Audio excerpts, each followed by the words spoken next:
everyone. This is so cool. We are doing a wine club. Yeah, I'm I really know. excited about that. Yeah. So talking about wine, my mission is, well, is to share my philosophy, my idea of wine.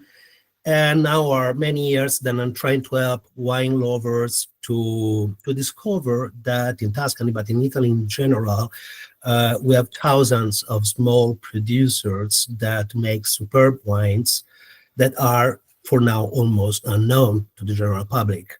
So this is really my mission. And talking about this philosophy, this idea of wine, I want to say immediately that it's something that I share with the wine bar. Massimo is the owner of the Enotex Scali, the wine bar where we will buy the wine. Is the guy that will provide the wine for the wine club. And of course, with my colleagues of Slow Food and Slow Wine. Well, when I talk about this small producer, I'm talking about people, farmers, wine growers. The French have a more fancy word than is a vigneron, than really explain who these people are. There are people that really they have very little in common with the big producer of the wine industry.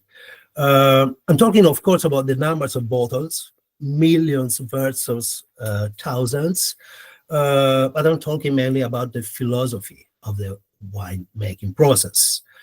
The wine we chose for this wine club are all produced by people that truly believe in organic and sustainable agriculture. And this for me is very important. There are people that believe that good wines comes from the field, from the work outside in the countryside. The good wine are made in the vineyard, not in the cellar. We have to deal with these people. We will talk about these people during our wine tasting, and we'll taste their wines. They are people that their first job is to interpret the grapes, then they produce in the most natural way possible, interfering as little as possible during the winemaking process. And this explains many things about the wine that I want to taste with you. Talking about Massimo, we mentioned Massimo before, the owner of the wine bar that will provide the La Cantina di Beppe Enoteca Scali. Thank you, Rainer. Well, I really love to joke with this guy, calling him the Taliban of wine, of the wine Taliban. Why? Is a kind of extremist when we are going to talk about wine, and this is the reason why he was interviewed by the filmmakers of a pretty famous documentary movie called Mondo Vino. Imagine then this movie was filmed in 2004, and the point of the movie is very actual, in my opinion. It's more actual today than in 2004, probably.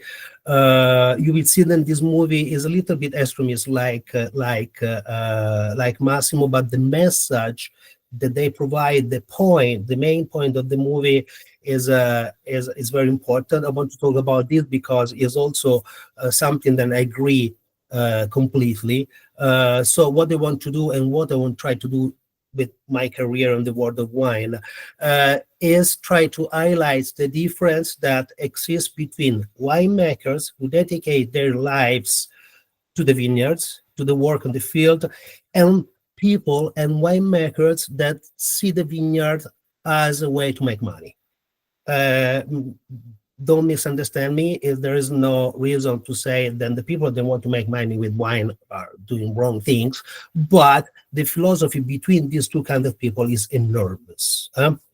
When we talk about the first people, we talk about love for the agriculture, love for the wine. For the other people, we talk about business. It's other stuff. So the industry, the big producer, they try to influence the taste of wine, the taste of wine of the consumers. our grooming them in international standards. For example, just because we're in Tuscany, but we can apply what I'm going to say now to the Bordeaux, to California, to Mendoza. The Super Tuscan in Tuscany, not all of them, of course, but are standardized by practice in the cellar. What they're trying to do is create a taste that is acceptable everywhere in the world. So when you do this in the cellar, it is no longer important where the grapes are produced.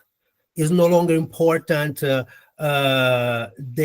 way how people produce the grapes and make the wine. But the only important thing is the flavor that must meet the customer expectation. So we're talking about standardization. We will taste completely different stuff.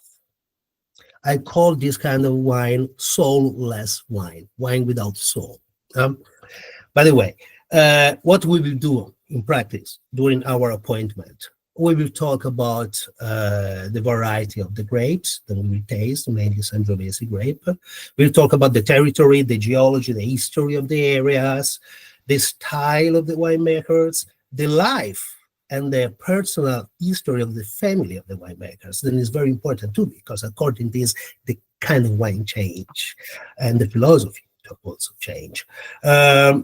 Actually, we're talking about producers who are really lucky to live in some of the most beautiful and uncontaminated areas of Tuscany that I really hope you will be able to visit someday.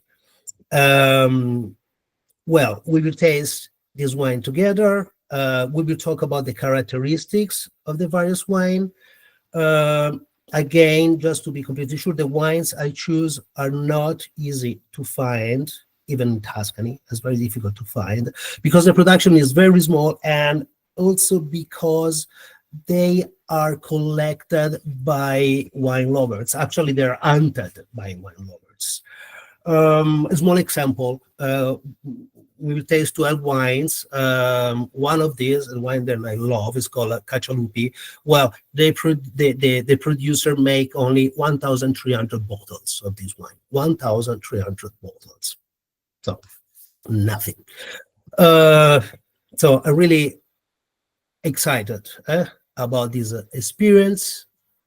These are wines that I'm passionate about. I really love this wine. I really love the producers of this wine that I know pretty well.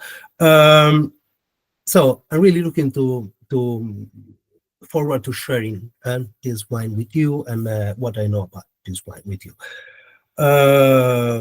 Please, just in case, if you decide to join the wine club, my suggestion is to feel free to invite as many people possible, friends, neighborhoods, relatives.